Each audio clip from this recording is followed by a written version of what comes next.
Recently আমরা একটা ঘোরা সংক্রান্ত পোস্ট করেছিলাম, যেখানে তোমরা কিছুজন আমাদের সাজেস্ট করেছিলে পাটুলিটা একবার ঘুরে এসো। তো আমরাও বেশি অপেক্ষা না করে গত রবিবারই পৌঁছে গিয়েছিলাম বৈষ্ণবঘাটা পাটুলিতে।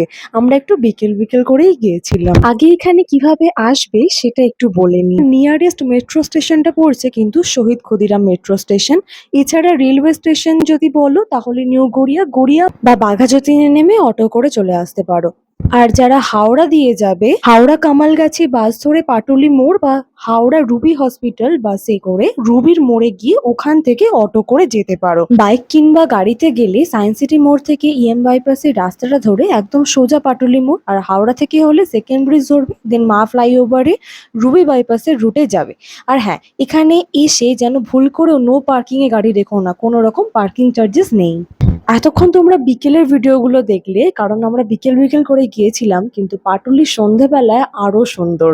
সন্ধেবেলায় যখন সমস্ত আলোগুলো জ্বেলে দেয় না, জায়গাটা দারুণ দেখতে লাগে কিন্তু।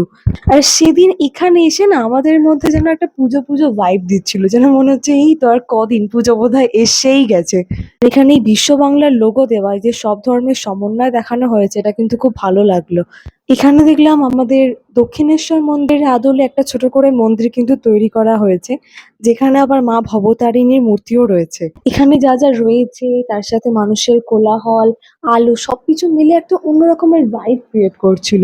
এখানে একটা ফুড কোর্ট এরিয়াও রয়েছে, আর যেখানে কিন্তু খুব সুন্দর সুন্দর ভালো ভালো খাবারের স্টলস রয়েছে।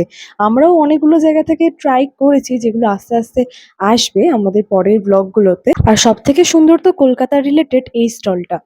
আমরাও একটু একটু চাটা মোমো টোমো খেয়ে খুব ভালো করে জায়গাটাকে ঘুরেছিলাম। আর এই একটি লোভনীয় জিনিস, যেটা থেকে আমাকে তো আটকানো যাবেই না। আর নিজেকে ব্লেসড মনে হয় এই কারণেই, যখন দেখি নীলামার এই ছোট ছোট আনন্দগুলোকে, পছন্দগুলোকে এত গুরুত্ব দেয়। আর এটা কিনে দেওয়ার পর আমি তো খেতে ব্যস্ত, আর ওকে দুটো হেলমেটই বইতে হচ্ছিল। ওর আর এই কারণে দুঃখের শেষ নেই। তোমাদের যদি আরো কোনো ঘোরার জায়গা মাথায় আসে তাহলে কিন্তু আমাদের জানিও, আমরা অবশ্যই যাওয়ার চেষ্টা করব। আর ব্লগটা কেমন লেগেছে সেটা কিন্তু অবশ্যই জানিও।